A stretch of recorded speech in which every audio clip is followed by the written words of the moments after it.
অংশগ্রহণ করবেন নেত্রকোনা ৩ আসন থেকে নির্বাচিত মাননীয় সংসদ সদস্য জনাব রফিকুল ইসলাম হিলালী। জনাব রফিকুল ইসলাম হিলালী, ধন্যবাদ। আপনার সময় ৬ মিনিট। বিসমিল্লাহির রহমানির রহিম। প্রথমে মহান আল্লাহ তাআলার কাছে শুকরিয়া আদায় করছি। আল্লাহ তাআলা এই আমার আটপাড়া কেন্দুয়ার গণমানুষের কথা বলার সুযোগ করে দিয়েছেন। পাশাপাশি আল্লাহ তাআলার কাছে শুকরিয়া এই জন্য জানাচ্ছি, দীর্ঘদিনের লালিত স্বপ্ন এলাকার মেহনতি মানুষের কথা বলবো এই সংসদে এসে সেই সুযোগ করে দিয়েছেন। আমি ধন্যবাদ জানাচ্ছি আমার নেত্রকোনা ৩ আটপাড়া কেন্দুয়ার সম্মানিত জনসাধারণকে, যারা এই সংসদে কথা বলার সুযোগ করে দিয়েছেন।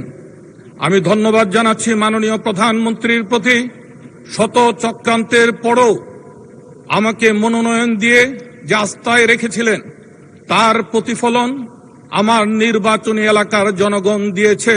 সেজন্য মাননীয় প্রধানমন্ত্রীর কাছে আমি কৃতজ্ঞতা প্রকাশ করছি। মাননীয় স্পিকার, 1984 সালে আমি কেন্দুয়া সরকারি বিশ্ববিদ্যালয় কলেজে ভর্তি হয়েছিলাম। জরাজীর্ণ ভবনের যে উপস্থিতি ছিল, দীর্ঘদিন পরও সেই জরাজীর্ণ একটি 3 তলা ভবনেই রয়েছে। 5000 ছাত্র ছাত্রী সেখানে অধ্যয়ন করে 6টি বিষয়ে অনার্স কোর্স চালু রয়েছে।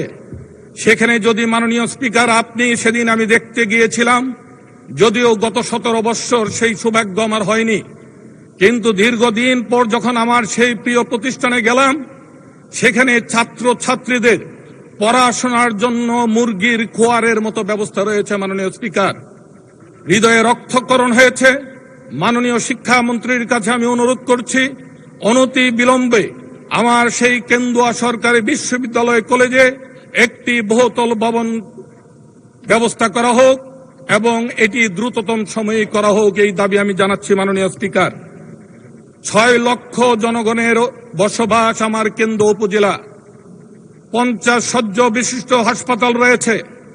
মাননীয় স্বাস্থ্যমন্ত্রীর প্রতি দৃষ্টি আকর্ষণ করছি, আপনি চিকিৎসা সেবা মানুষের ঘরে নিয়ে যাওয়ার জন্য নিরলস পরিশ্রম করে যাচ্ছেন। আপনার কাছে অনুরোধ জানাচ্ছি, 6 লক্ষ মানুষের জন্য 50 শয্যা বিশিষ্ট হাসপাতাল কোনোভাবেই সেটা সুচিকিৎসা, কোনোভাবেই এটা জনগণ এটা প্রাপ্য হতে পারে না। অনতি বিলম্বে 100 বিশিষ্ট সেই চিকিৎসা বৃদ্ধি করা হোক এবং 100 শয্যা বিশিষ্ট হাসপাতাল প্রতিষ্ঠার লক্ষ্যে জরুরি ভিত্তিতে উনি কার্যপন্থা প্রণয়ন করবেন, সে আহ্বান ওনার প্রতি রাখছি। মাননীয় স্পিকার, আমি অনুরোধ রাখছি, অত্যন্ত খুশির বিষয় যে আমাদের নেত্রকোনা রেল যোগাযোগ ব্যবস্থায় খুবই অবহেলিত। আমাদের মাননীয় যোগাযোগ প্রতিমন্ত্রী, রেল প্রতিমন্ত্রীর বাড়িও সেই আমাদের নেত্রকোনা।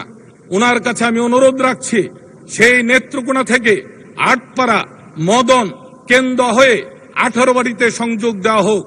এতে 25 লক্ষ মানুষ উপকৃত হবে এবং এই রেল যোগাযোগের মাধ্যমে আমাদের এলাকায় কর্মসংস্থান সৃষ্টি হবে, প্রত্যেকটি ছাত্র ছাত্রী পড়াশোনার সুযোগ সৃষ্টি হবে এবং এলাকা একমাত্র কৃষি প্রধান এলাকা আমাদের এই কেন্দুয়া, আটপাড়া, মদন, সেখানে কর্মসংস্থানের সুযোগ হবে।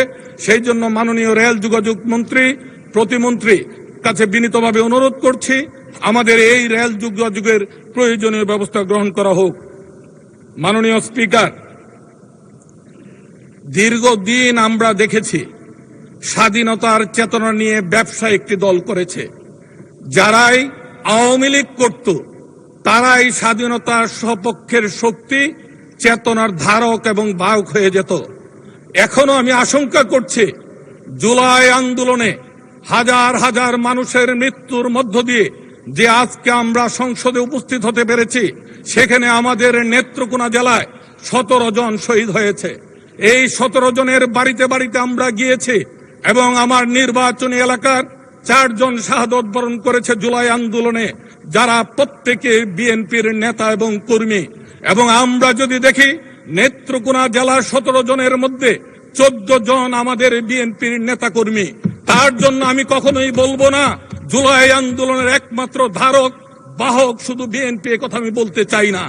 কিন্তু আমি প্রত্যেককেই স্মরণ করিয়ে দিতে চাই, একক দাবিদার কেউ যেন সেই স্বাধীনতার পক্ষের বিপক্ষের যে কথা আওয়ামী লীগ বলতো সেটার জন্য বর্তমানেও কেউ যেন সেই চেষ্টা না করে, সেই আহ্বানটুকু আমি সবার প্রতি রাখছি। মাননীয় স্পিকার, আর একটি জনগুরুত্বপূর্ণ প্রশ্ন। দীর্ঘদিন চাকরি করার পর আমার সেই পেনশনভুক্ত ভাইয়েরা যখন পেনশন পাওয়ার জন্য দুয়ারে দুয়ারে যান, মাসের পর মাস সময় ক্ষেপণ করা হয়, তারা এমনও দেখা গিয়েছে যে পেনশন প্রাপ্তির পূর্বেই উনি মৃত্যুবরণ করেছেন। মাননীয় প্রধানমন্ত্রীর কাছে আমি বিনীত অনুরোধ করছি, পেনশনভোগী ভাইদের যেন সুনির্দিষ্ট একটি টাইম ফ্রেম করে দেওয়া হয়, তার মধ্যে যেন তারা পেনশন প্রাপ্ত হয়। এই অনুরোধটুকু আমি মাননীয় প্রধানমন্ত্রীর কাছে আমি রাখছি। মাননীয় স্পিকার, আমি যোগাযোগ মন্ত্রী মহোদয়ের কাছে গিয়েছিলাম, উনি সদয় বিবেচনা করেছেন। আমার কেন্দুয়া থেকে আটপাড়া আমার নির্বাচনী এলাকায় রাস্তা চলাচলের সম্পূর্ণ অনুপযোগী।